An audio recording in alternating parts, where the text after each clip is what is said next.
Greetings and salutations, all you beautiful individuals. It is another episode of League Unlocked. Eric and Mark with you fine feathered folks for the post-World Championship breakdown. We are stuck. It is the vortex. It is the time warp. It is the world of T1. The first ever three-peat of a World Championship. 4 finals in a row. 6 titles for Faker to now definitively say that the second best player of all time is SKT Faker and the first is T1 Faker. I think that's fair now, right? I think that's absolutely fair. And yes, this group that T1 has here with Owner, Faker, Guma, and Kyria getting their 3rd straight World Championship. Yes, Doran gets his first as well with this group. Amazing things. And yes, having that 3rd in a row for those 4 absolutely solidifies this achievement, this group, and this run over top of the previous dynasty of SKT. And here it is, T1 Faker in the 2nd prime of his career coming through. And yes, another world championship. Just another play-in team winning the entire event. Not only is it a three-peat, but back-to-back times as the 4th seed from the LCK, 1 series away from not even making the main event. And this felt like, despite being maybe in their most suspect form even early on in the event, felt like they were, I don't want to say the easiest, but least tested. The AL series, I think, remains the one where they were very much on the edge and was the most difficult series for them. But coming into this one, we talked about KT's got to hit the ground running and get the momentum, and it really feels like this one fight in Game 1 where Kyria has the insane Poppy reaction was one of the most important in the series as KT goes on to lose Game 1 after such a good early game. And it was such a strange thing for me because I guess I was so focused on what Poppy has been utilized as at this event that I was so prepared for it to be, well, it's your answer to all the 200 years of champion design, all the dashes, all the zip, zaps, and moves that champions want to make. Poppy's negating that. I didn't realize that simply it was going to be the go button for T1 in this composition because, frankly, when you look at the lineups, it was T1 with a lot of those dashes, a lot of that 200 years of movement abilities on their side. It was the Poppy that was the go button for all of them. She was able to initiate the engage and the fight, start and get onto one of these priority targets. And once they're hit with the Poppy, in comes every sort of other type of dash and CC ability layered on top of it there. There were no chances for KT, and absolutely Kyria being the one on that Poppy was a killer angle in that first game. And, you know, it's not like KT completely crumbled after that first game. It was impeccable play from Poppy, or from Kyria, and we have a series, you know, BDD. The man plays his absolute heart out, and I honestly, you just felt so bad for him to not come away with this series. You saw the mental, when they were losing fights in Game 5, kind of felt the inevitability. But this series, this man absolutely stepped up. The Mel game was a 1v9 performance. Smolder, despite the loss, he had like a 3K gold lead over Faker's Galio right until near the end of the game. It's going to be difficult because, I can freshly relate off of the Blue Jays' loss in the World Series to the Dodgers. There's certainly a conversation around the thought of, well, we could have won or we should have won, and how different both of those words can hit in those situations. I think this is going to be one of those ones where you're looking back as KT, as BDD, and you feel like you could have won. Should have would be too strong and it would be too much pain there. But when you go could have, you could have won this one. And that is that realization of you needed to shut this thing down in Game 4 before it gets to that Game 5 for T1, because there are so many other variables that will come into play if you hit Silver Scrapes. You let that thing play in the stadium. A whole different world has entered into the equation as far as getting to that finish line. And it didn't happen for KT and BDD. And the sick, maniacal behavior of Faker was on full display in Game 4. If you've watched the show Invincible, there's a character, Battle Beast, who just loves competition, fighting, the quality of opponent. And when Faker gets that little smirk in Game 4 in a contested, extended team fight down 2-1, He gets that little smile, and you go, this guy just he likes to be pushed and just is fueled by this competition. And as soon as you saw that smile, you knew this series was over. It truly felt like Thanos getting hit by Iron Man, getting that little cut on his cheek and going, all that just for a drop of blood. All this just to push T1 to this point. And yes, Faker getting that smile, knowing that you've pushed us all the way to the very edge of the cliff. But we ain't going over that cliff. Not happening, because we're getting that Silver Scripts. We're getting Game 5. I'm getting Galio, and I'm making it happen. I'm telling you, if there's ever been a year that we need the Faker Galio World Championship skin, it's got to be this year, right? Come on. I mean, it's a makeup for last year. You felt like you needed it with how he cinched that Game 5 with Galio, but yeah, this is the year to do it, and you're running out of skins if you're Faker, if you're T1 in general. And got to give, obviously, a big shout-out, especially in that Game 5. The misfortune out of Guma, sealing Finals MVP for him, and what a moment to have Uzi come out and be the guy to hand that World Finals MVP over to Guma. And this has got to be probably the most satisfying one for Gumayushi. I'm sure there's absolutely a lot of special memories and emotions tied to the first one, or even possibly the second one, repeating type of situation. This one has to feel the sweetest. The way that this year has all played out, everything with, a Smash being benched, the statement about Naguma's not in form, all these type of things. To drop the performances that he has throughout the entirety of the year and to cap it all off in these World Finals in this performance with that MVP. Yes, very deserved, very happy that Gumayushi gets to put this exclamation point on this year.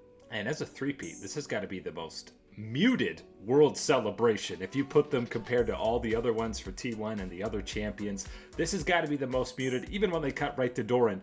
My man looks more relieved than excited to win, like, oh, finally, the haters can leave me alone.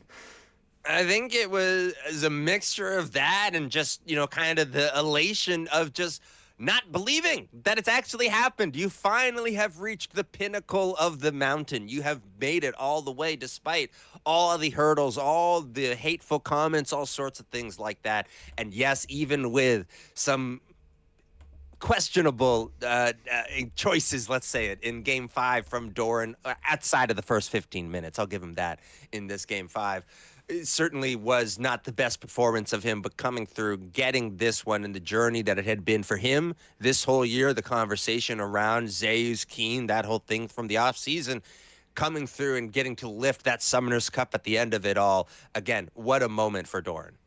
And now you look going forward as immediately we are looking ahead, and what happens next? Can T1 keep the roster together? What's going to be the decisions? Because we're heading into an offseason that's an absolutely stacked LCK free agency, and that finals MVP is going to be on the first and foremost checklist for T1, because Gumayushi and Doran their contracts are up later this month in November. You got to imagine T1's going to want to be signing Guma, but maybe Mr. T1, who always loves being on the organization, maybe Guma feels a little disrespected after winning 3 in a row. Maybe he wants to prove himself elsewhere. I don't know. Yeah, and that's simply a conversation that I think needs to be had just on the outside looking in, right? With no type of insider information or this is how Guma feels or nothing like that, but simply just looking at the facts of how the year played out and what went down and what type of player Gumayushi is. And usually that type of chip on your shoulder that you carry around with you in that type of situation, there absolutely could be a path where you could envision that he would want to go on his own. He would take everything that has happened this year, all the good, all the bad, and say, you know what? Time to leave the nest. Time to find my own tree to build a nest in and build a legacy, build a reputation, everything else here from this point forth. But I still think that there is that angle that he's the chosen one. He is the one that can take over the mantle, the throne from Faker. It's not exactly the same. Of course, there never is the one-to-one when you have something as unique as what Faker has been for the esport.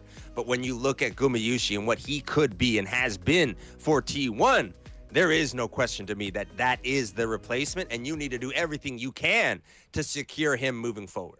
And it's not just Guma that kind of spices things up, because Peanut retiring, the other four members of Hanwha Life all have their contract coming up. So Viper, Zeus, Zeka, and Delight all going to be free agents. I'm sure Hanwha will at least keep some of them.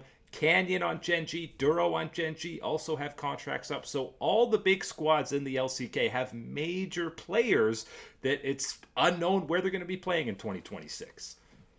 Going to be a lot of musical chairs in the LCK. I will tell you that there certainly will be that movement around and key marquee players moving around within this situation. When you are focused in on T1, of course, the number one task is going to be Gumayushi. And then the second one is going to be that conversation around, well, do you renew Doran, or do you dip back into what will be that roulette wheel of the LCK free agency within top laners? Because guess what?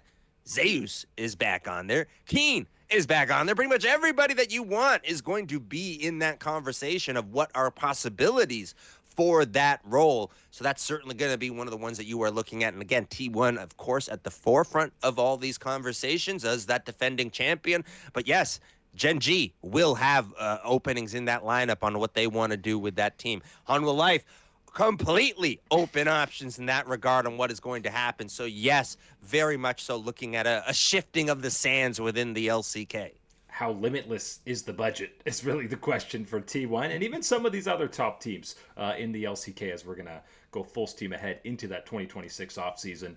We alluded to maybe doing a revamped top 20 post-Worlds, but we're going to narrow it down and do a post-Worlds all-pro squad, and this is another opportunity to kind of give a massive shout out to some members of KT roster. When you look at that first team, I don't think anyone would be sliding Doran in here, despite being that world champion, and I'm not sure people would even put Perfect in that KT squad. Feel like Keen, what he did in that head-to-head against Zeus is enough to earn him that top lane spot, and obviously then there's going to be a lot of T1 representation, but no question, post-tournament, BDD was still the best mid laner, and you might even argue he was the best player at the event, despite the loss. I think really could be in that conversation for the best overall player at the event, the form that he carried into it and the role that he had to play for KT to perform at that type of level and get as far as they did. Absolutely one of those ones that you need to be talking about. I think the important one for me, of course, is going to be our finals MVP in Gumayushi and getting him that recognition. Again, the whole conversation and story about his whole year and everything that's gone through to capitalize and to punctuate the end of the year the way that he did here. Absolutely one of these guys that deserves that. And curious performances, his playmaking, how could you not have him up here? And even with an event where he did have his ups and downs, his struggles throughout it, you still see that type of skill set that only he can uniquely bring to Summoner's Rift. And I feel like both Kyria and Guma, you see playing alongside Faker the effect of, okay, the games matter now. Okay, we're going to level up. Because in knockouts, Kyria had some of the most insane Nico plays, like entire highlight reels dedicated to him. We already were glazing his Poppy performance, and the same thing for Guma. Since that AL series, you saw this World Finals level out of this bot lane as a whole for T1. You clearly saw in these finals the difference between being comfortable and being prepared for a best of 5 at any other point of the year and being prepared and comfortable for best of 5 when the world championship is on the line, when you are trying to make a third straight world finals, capitalization on your year here as T1. You see the difference in the execution and the comfort levels and everything else like that. And absolutely, every T1 member here on the first All-Pro team is an example of that from T1. And an extra KT shout-out, one final one. If we even add a second All-Pro team here to kind of get some more shout-outs. And despite all the crazy free agency, Cuz and BDD still under contract for KT heading into next year. I hope this is a catalyst for them that they're that close to being a legit contender, maybe some rejigging around them, but Cuz had a fantastic tournament as well, and if that nucleus of the mid-jungle for KT is sticking around, no reason they can't be back to a Deep Worlds run next year. There's no reason. I have seen, though, that it is absolutely a hard task. It is harder than most people will think to go as far as you did, reach as close as you did. and regroup and regather yourself to get back to that point again is absolutely going to be one. But for KT, having those pillars, those icons in Cuz and BDD for you moving into the offseason and your trajectory and how you plan out from there is a good first step for that organization. And again, KT, an organization that needs all the good steps that they can get as far as pushing back towards being at that elite tier within the LCK. When I look at this second one, I like having Chovy here. I don't love it. I think I would want to personally bring in someone like Faker, but that's just me being so biased towards it. Now I've seen everything go.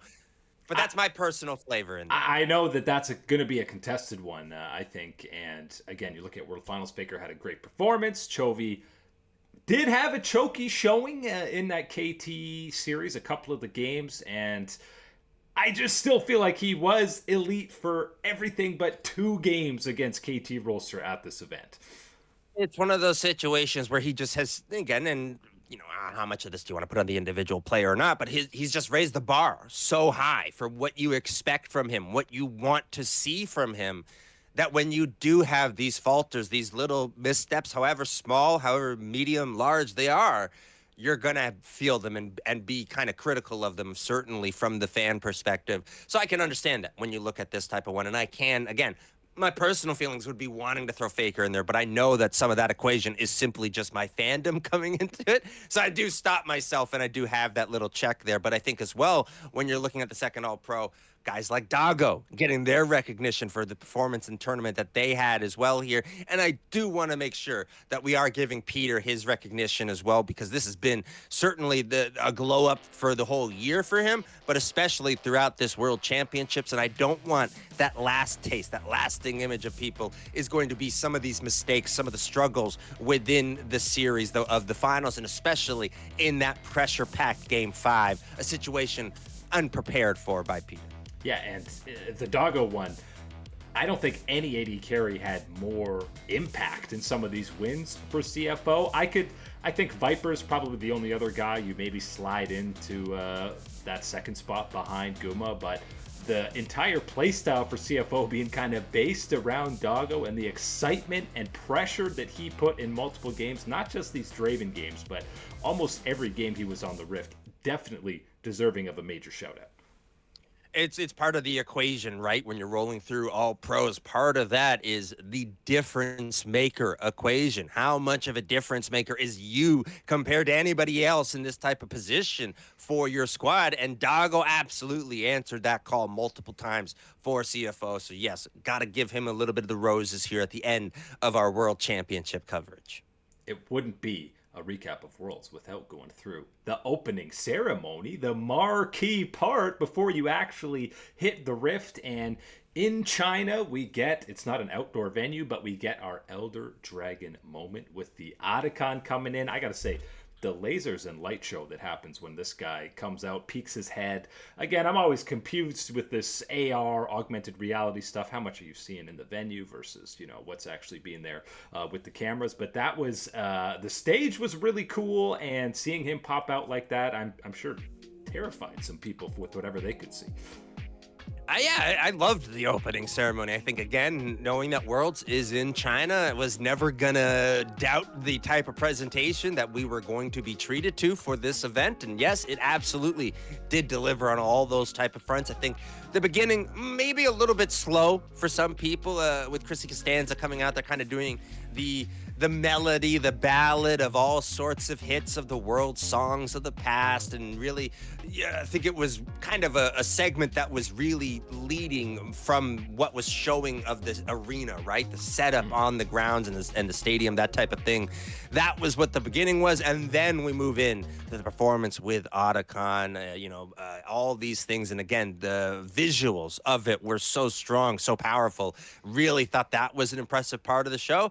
And then leading into Jem's performance of our world song, and I thought that one actually did really do a lot better than I was expecting for it. This is a song that I think is a very good song, but it's one of those ones where it lacks that type of hypey energy that I want from a world's anthem, right? I want to be bit bops and in the dancing, in the boxing ring, ready to go, ready to fight, and ready to get at it, as opposed to this epic type of orchestra ballad that's going on, which does set up an amazing fight between T1 and KT. And yes, I think it really did work for the opening ceremony. That's the only angle that personally I think is missing when you're looking at this one. It's a little bit too much of that epic. Let's take a look at this 360 camera spin around our brand new, Xin Zhao's skin trailer for you. But other than that, I thought it was a fantastic World Championship presentation. Yeah, it was far and away. You have the double synth action raising up as Xin lifts up the rocks. And the song itself, now we are kind of like, well, this feels more like the Xin Zhao anthem than the world's anthem. And the cinematic and this opening kind of beats that point home. And I think Riot's got to be a little careful in crossing over whatever lore they're trying to explore, which I love. They've been going so much deeper in lore lately, maybe setting things up for an MMO, who knows. But you got to keep that separate from the esport events. It's got to be about the teams and the tournament as a whole, more so than trying to sell some Xin skins. Yeah, I think it's one of those ones where this was certainly in the conversation, right? In the boardrooms, in the meetings that they were having, preparing for this type of one. Absolutely finding dual purpose in a song like this and how they were going to utilize where you can look back on things like Ignite, right? From Zed, personally, one of my favorite World Championship songs. You can go back to Rise. You can go and look even at last year with, Heavy as the Crown with Linkin Park, very much so. And still even that one, which was more so, again, a dual design because it was also a league song and also just a mainstream type of song that they were going for with that one. So still one of these ones where I think that emphasis on being an arena anthem, having that energy that carries us through into these games and gets you hype, that's a big part that I don't want to be undervalued or miscounted when you're talking about a World Championship song. At the very least now, they're in the green with these world songs. Case in point here, you can just do a medley going back to Warriors, Bring Legends Never Die. You've got such a good catalog already of anthems and themes that they've had over the years that you always have an opportunity just to kind of do a mishmash of little snippets of each one, which worked pretty well at this event. So overall, Worlds 2025, raging success, even though it's just another World Championship for T1. But that is it today for League Unlock. Eric and Mark here with you. Absolute beauties. Thanks for hanging out.